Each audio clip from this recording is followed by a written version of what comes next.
اللہ کے نبی نے فرمایا تم 6 باتوں کی ضامن، میرے لیے 6 باتوں کے ضامن بن جاؤ، میں تمہارے لیے جنت کا ضامن بن جاتا ہوں۔ 6 باتوں کے ضامن اللہ کے نبی نے فرمایا میرے لیے بن جاؤ، میرے لیے، میں تمہارے لیے جنت کا ضامن بن جاؤ۔ آپ نے فرمایا سب سے پہلے زبان کہ کبھی جھوٹ نہ بولنا، جھوٹ کے ضامن بنو، اس کے عوض میں جنت کی ضمانت دی جا رہی ہے، جنت کی گارنٹی دی جا رہی ہے، بشرطے کہ تم اپنی زبان کو جھوٹ سے بچاؤ۔ اللہ کے نبی سے پوچھا گیا یا رسول اللہ صلی اللہ علیہ وسلم مومن بزدل ہو سکتا ہے؟ آپ نے فرمایا ہاں ہو سکتا ہے، بزدل ہو سکتا ہے، اس کے دل کے اندر غیروں کا ڈر آ سکتا ہے، وہ اگر اللہ سے نہیں ڈرے گا تو ما سوی اللہ سے ڈرے گا، اللہ کے علاوہ ہر چیز سے وہ ڈرے گا، اور ہم کو اللہ ہی کا ڈر نہیں۔ ہم کسی کو ڈراتے ہیں تو کیا کہتے ہیں؟ اللہ کے سوا کسی سے نہیں ڈرتا، وہ اللہ ہی سے نہیں ڈرتا اسی لیے کسی کو ڈرا رہا ہے۔ اگر اللہ سے ڈرتا تو کسی کو نہ ڈراتا اور یہ نہ کہتا کہ میں اللہ کے سوا کسی سے نہیں ڈرتا۔ نمازوں کے تو ٹھکانے نہیں اور کہتا ہے اللہ کے سوا کسی سے نہیں ڈرتا۔ اگر ڈرتا تو 5 وقت کی نماز پڑھتا، اگر وہ ڈرتا تو اللہ کے امانت کو ادا کرتا، بندوں کی امانت کو ادا کرتا۔ یہ سب اسی وجہ سے ہو رہا ہے کہ وہ اللہ سے نہیں ڈرتا۔ تو اللہ تعالیٰ فرماتے ہیں قرآن میں ہر جگہ آپ پڑھیں گے سنیں گے اتقوا اللہ اتقوا اللہ، اللہ سے ڈرو، اللہ سے ڈرو۔ اللہ سے ڈرنے کا مطلب وہ نہیں ہے کہ ادب مار کے بیٹھ جاؤ، بلکہ اللہ سے ڈرنے کا مطلب یہ ہے کہ اللہ کی امانت کو ادا کرو۔ اور امانت کیا ہے؟ جو اللہ تبارک و تعالیٰ نے احکام ہم بندوں کے اوپر اللہ نے جو لاگو کیے ہیں، ان احکام کو ادا کرنا، اور جن برائیوں سے اللہ نے اپنے بندوں کو روکا ہے اس سے رک جانا، یہ اللہ سے ڈرنا ہے۔ تو آپ سے پوچھا گیا کہ مومن بزدل ہو سکتا ہے؟ آپ نے فرمایا ہو سکتا ہے۔ پھر آپ سے پوچھا یا رسول اللہ مومن بخیل ہو سکتا ہے؟ آپ نے فرمایا ہاں ہو سکتا ہے۔ مال کی محبت اگر دل میں گڑ کر گئی ہو تو بخیل ہو سکتا ہے۔ آپ سے پوچھا گیا یا رسول اللہ ایمان والا جھوٹا ہو سکتا ہے؟ آپ نے فرمایا کبھی بھی نہیں ہو سکتا، مومن کبھی جھوٹا نہیں ہو سکتا۔ مومن بخیل ہو سکتا ہے، بزدل بن سکتا ہے اللہ سے نہ ڈرنے کی وجہ سے، پر جھوٹ تو کبھی نہیں بولے گا۔ ملا جیون رحمت اللہ علیہ علماء جانتے ہیں، بڑا بھولا بھالا بزرگ گزرا ہے اورنگزیب کے زمانے میں۔ تو وہ ندی کے کنارے پر رہتے تھے ایک جھونپڑی کے اندر۔ اللہ تعالیٰ نے بڑی عمدہ عالم ربانی ہے یہ آدمی۔ تو ایک مرتبہ اپنے جھونپڑی کے اندر بیٹھے لکھ رہے تھے، بچوں کی ایک ٹولی وہاں پر کھیل رہی تھی۔ تو کھیلتے کھیلتے کہاں پہنچ گئے؟ ملا جیون کے پاس پہنچ گئے۔ جا کر کے کہا کہ ملا صاحب یہ جھونپڑی ہٹا لو۔ تو کہا کیوں بھائی ہٹا لوں؟ یہ کسی کی زمین تو ہے نہیں، یہ تو ندی کنارہ ہے۔ کہا کہ ہٹا لو، یہاں پول بننے والا ہے۔ کہا کہ یار اتنی جگہ چھوڑ کے یہاں پول سرکار کیوں بنا رہی ہے؟ تو تھوڑی دیر ہوئی، بچے تو چلے گئے۔ اتنا کہہ کر کے ملا صاحب نے پورا جھونپڑا صاف کر لیا اور اس کا گٹھر باندھا، گٹھر باندھ کر کے کندھے پر ڈالا اور کندھے پر ڈال کے چلے ادھر دور نکل گئے۔ تو شام کے وقت لوگوں کا مجمع آیا، ان کو جو ماننے والے تھے تو لوگ آئے، تو وہاں ملا صاحب تھے ہی نہیں۔ پوچھا کہ بھائی کہاں کر چلے گئے؟ تو تلاش کرتے کرتے دور جنگل میں گئے تھے۔ تو کہا کہ حضرت آپ یہاں کیوں آئے؟ آپ نے کوئی ناگوار بات دیکھی؟ آپ کو کسی نے ڈرایا دھمکایا ہے؟ آپ کیوں اتنے دور چلے گئے؟ تو کہا کہ یار وہاں تو پول بننے والا ہے۔ تو کہا کہ پول اگر بننے والا ہو تو سرکار اعلان کرے گی، آپ کو لوگ بتانے کے لیے آتے، اور آپ کی چھوٹی جھونپڑی 5 بائی 5 کی جھونپڑی میں وہاں کون سا پول آپ کو بیچ میں آئے گا؟ کہا کہ نہیں، مسلمان بچوں نے مجھے کہا تھا، اور ایک مسلم کبھی جھوٹا نہیں ہو سکتا، مسلمان بچہ کبھی جھوٹا نہیں ہو سکتا۔ جب ایک مسلمان ماں باپ جھوٹے نہیں ہو سکتے تو اس کے معصوم بچے کبھی بھی جھوٹ نہیں بول سکتے۔ یہ اعتماد، اللہ کے بندوں پر یہ بھروسہ، اللہ کے بندوں پر یہ اعتماد، ایک ایمان والے کے اوپر یہ اعتماد تھا کہ یہ ایمان والے کی زبان ہے، ایمان والا کبھی جھوٹ نہیں بولے گا۔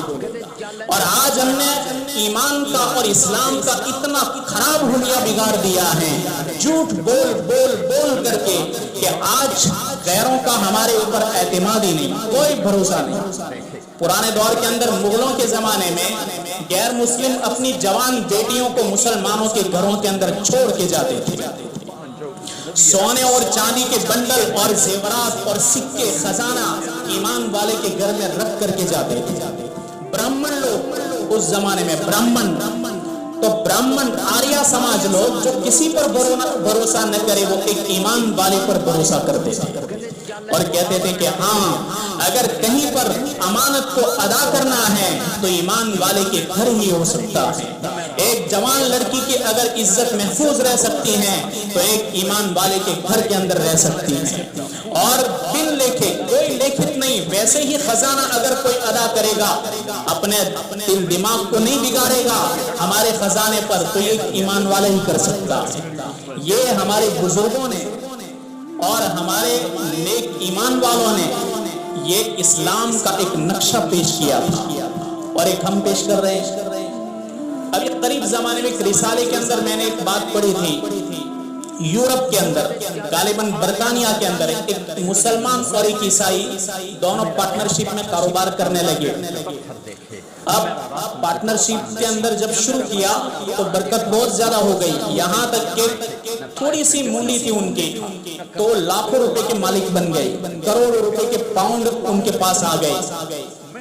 تو کچھ مدت کے بعد کچھ لکھتے نہیں تھے، ایک دوسرے پر بھروسہ تھا، مسلمان کو نصرانی پر، نصرانی کو مسلمان پر، تو کچھ ضرورت پڑتی تو اندر سے لے بھی لیتے، دے بھی دیتے۔ جب نصرانی نے دیکھا کہ یار یہ تو میرے ساتھ رہ کر کے اتنا زیادہ بڑا مالک بن گیا، تو اب میں اس کو مجھ سے ہٹاؤں، تو ایک مرتبہ اس کے دل کے اندر کھوٹ پیدا ہوئی، تو کہنے لگا کہ بھائی ہمارا اور تمہارا کوئی رشتہ نہیں، بس بات پوری ہو گئی۔ تو کہا کہ یار کیسی بات کر رہا ہے تو، اچانک تیرے دماغ میں یہ کیا ہو گیا؟ کہا کہ نہیں بس تو میرے پاس کیا مانگتا ہے؟ اس کی تھوڑی سی مونڈی تھی وہ دے کر کے کہا کہ یہ تیری پونجی تھی، بس میرا اور تیرا کاروبار ختم۔ تو پریشان ہو گیا کہ یار میرے تو بچے بھی ہیں، ماں باپ بھی ہیں، تو میں نے تو ان کی وجہ سے محنت کی تھی، اور میں نے اپنے دماغ کے اندر ایک نقشہ بنایا تھا کہ اپنے بچوں کے لیے کروں گا، بچیوں کے لیے کروں گا، میں یہ سہولتیں خریدوں گا، اور یہ تو چوپٹ کر دیا مجھ کو۔ اس نے دوسرے دوستوں کو بھی شکایت کی، نصرانیوں کو، تو اس کو سمجھایا، لیکن وہ بالکل نہیں سمجھا۔ کہا کہ نہیں، چونکہ لکھا ہوا ہی نہیں تھا، لکھا ہوا کچھ نہیں تھا، اس لیے بیچارہ وہ لاچار ہو گیا۔ ایک نصرانی نے اس کو رائے دی کہ کام کرو، تم چرچ میں جاؤ، چرچ میں، اور چرچ میں جا کر کے پادری کو شکایت کرو۔ تو یہ بات اس کو سمجھ میں آئی، وہ چرچ میں گیا، جا کر کے اس نے پورا واقعہ سنایا پہلے سے لے کر اخیر تک۔ تو پادری نے کہا کہ ٹھیک ہے، میں ایک چٹھی لکھتا ہوں، وہ اس کو خالی دے دینا۔ تو اس نے 4-5-6 حروف اندر لکھے اور پرچی کو لپیٹ کر کے دے دیا، اور کہا کہ جاؤ یہ کہنا کہ فلاں نام کا جو چرچ ہے اس میں فلاں نام کا جو پادری ہے اس نے تم کو یہ پرچی دی ہے۔ تو اس نے تو کھولا نہیں، وہ سیدھا لے کر کے گیا اور اس کو دے دیا۔ اس نے دیکھا، دیکھ کر کے کہنے لگا چلو اپنے حساب کر لیتے۔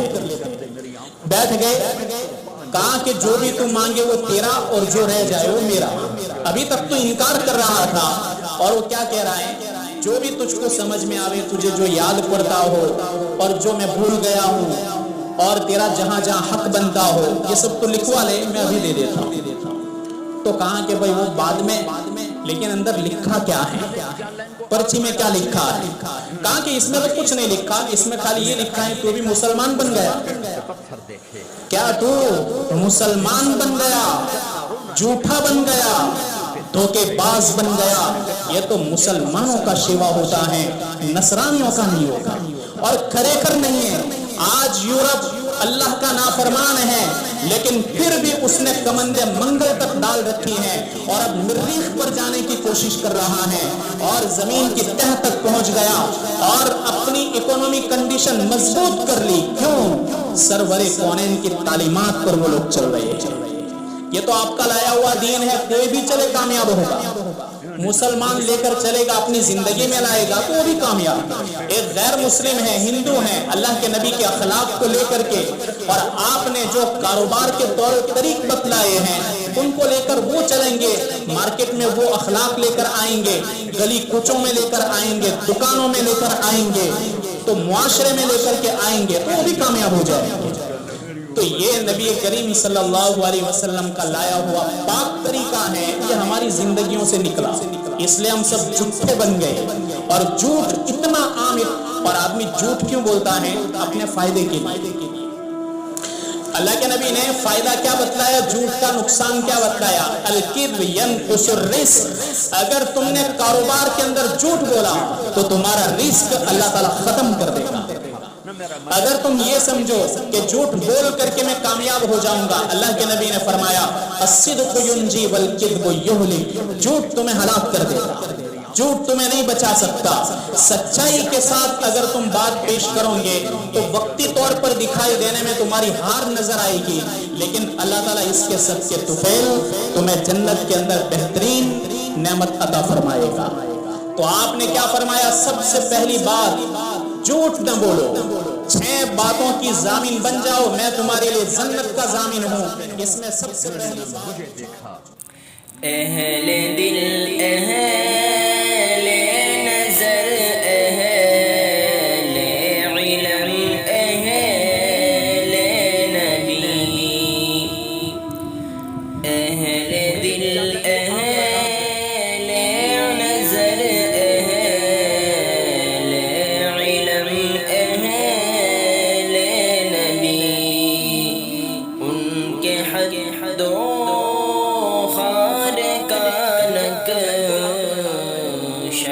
زماتا ہے شعیب، ان کے خط